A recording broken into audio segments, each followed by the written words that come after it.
You've described busting through the solo self as a spiritual journey.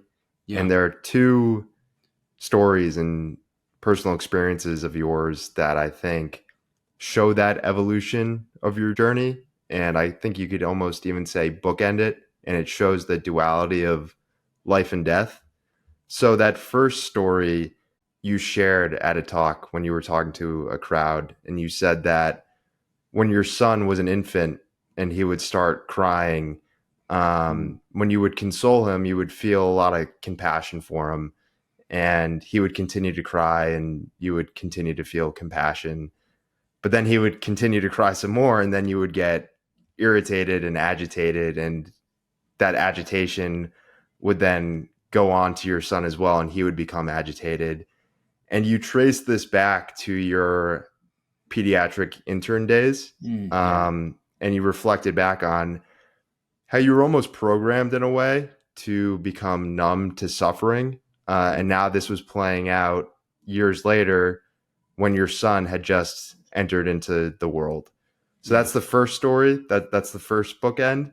And then the Mm. second bookend to that, to go on to the death side of things and leaving this world.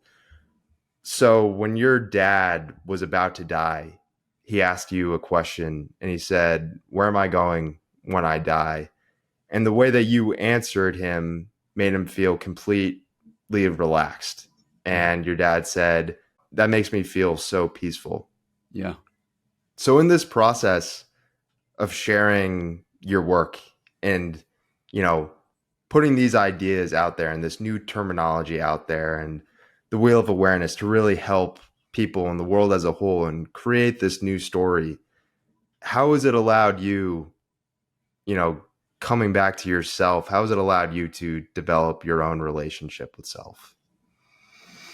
Wow. Well, first of all, Tim, thank you for being so thorough in your homework. I mean, you're not only reading all the books, but you're listening to all the podcasts and catching all these really, very, very significant moments.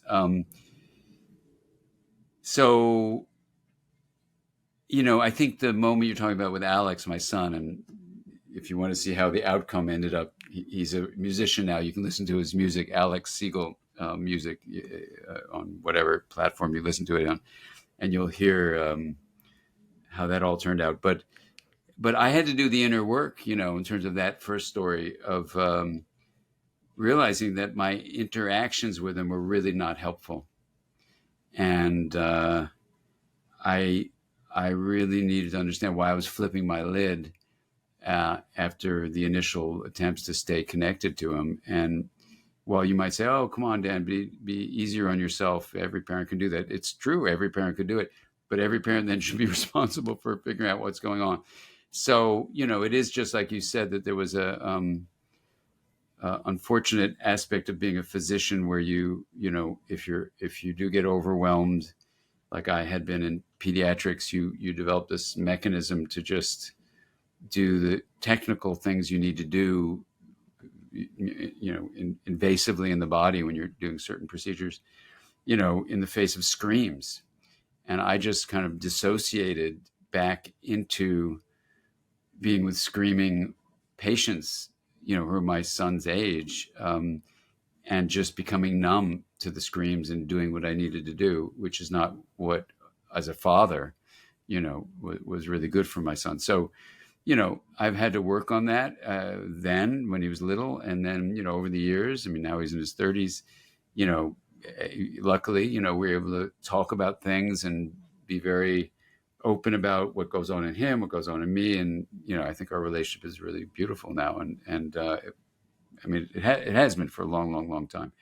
But that's a part of parenting, to take on that journey. And as parents, I think we need to be responsible when stuff goes on inside our own inner sense of self, the inner aspect of it, so that the relational self that's so powerful for shaping how a kid grows can be optimized so that children can flourish and thrive. And so if you listen to the lyrics of Alex's songs, you'll probably hear, oh wow, he really learned how to be aware of what's in his inner life. And also he's an incredible musician. It's true of his sister too. They're both very amazing at being able to explore the inner selfness of life. My father was just the opposite. He was, he was a human being. He died about 13 years ago now, but he was a human being without much insight. He had no empathy whatsoever. I mean, literally none.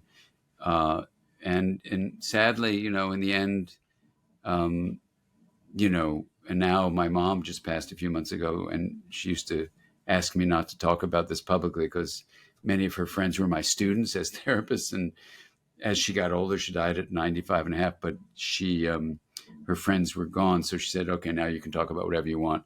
So my father was a sadist. He was intentionally trying to hurt his two sons. I was one of them, and his wife, my mom. And, when I found out just a little bit before he died that he was doing it on purpose, and I asked him, why were you doing that? I mean, my God, and he had no insight into it whatsoever. But he said, yeah, I try to figure out how to hurt you and try to do a good job of hurting you. It was like, oh my God. So it's like living with the enemy, and that's always this uneasy feeling I had. But anyway, I was always, as abused children, because that's in a form of emotional abuse, as abused children will be, you stay very clinging to even abusive parents because you hope. Even as an adult who's a psychiatrist writing books about this, you still hope maybe one day it'll change. So when he was at the very end of his life, as you're pointing out, and he looked pretty terrified. It was clear he was getting close to dying, and he was in hospice. And I was devoted to him, and so he said, "What's going to happen?" And I said, "I don't know." And he goes, "Well, you must have some idea." And I said, "Well, you know, um, I've never had a patient come to me in all these years of being a therapist. I think I probably had been a therapist 30 years at that time, you know, who said, 'Where was I before I was conceived?'" And he goes, "What do you mean?" I said, "Well, people worry about where they're going to go after they die, but no one's worried about where. And what if it's the same place? Like, there was a time when there were like trillions and trillions of sperm and billions of eggs, and the unique combination of one or the other is like out of this infinite pool of possibilities, arises this one combo that's your unique you-ness, which you like that." And I said, and, so you have this actuality called a lifetime. You get about a century to live. And he was close to, he was 89. And I said, and then that time in this actualization of all these possibilities is done. And you're going to dissolve back into this, I call it a plane of possibility, this infinite plane of possibility, which is where you came from. And he was not a religious person whatsoever. We could never talk about spiritual things or anything like that, or you'd be kicked out of the house. So I was a little worried when I said that I'd be kicked out of the house again right before he dies. So I took a chance, but then he got that peaceful look on his face, looked very tranquil, and he said what you said, and that was the last I talked to him. And then he died. And yeah, I was happy to be able to offer him something so he could go into this transition moment with peace. And same thing when my mom passed. I mean, she was smiling, like Bob Sima's song says. And I think that's what we can do in life, is try to support each other. Work on our own issues, and try to be really present for each other like that. Yeah. So it is like bookends, and it's always a journey of discovery. I mean, I'm always learning new things and trying to be open to stuff, and just be in the flow of how we can connect to each other. And what you point out about cultural evolution in terms of the stories, being open and vulnerable and real, and I think is so important, because when we are able to be that, I think people will be inspired to let go of the clinging to the illusion of certainty, that flimsy fantasy that Rashid talked about. And then when we can do that, I think we are really capable of creating a magnificent world.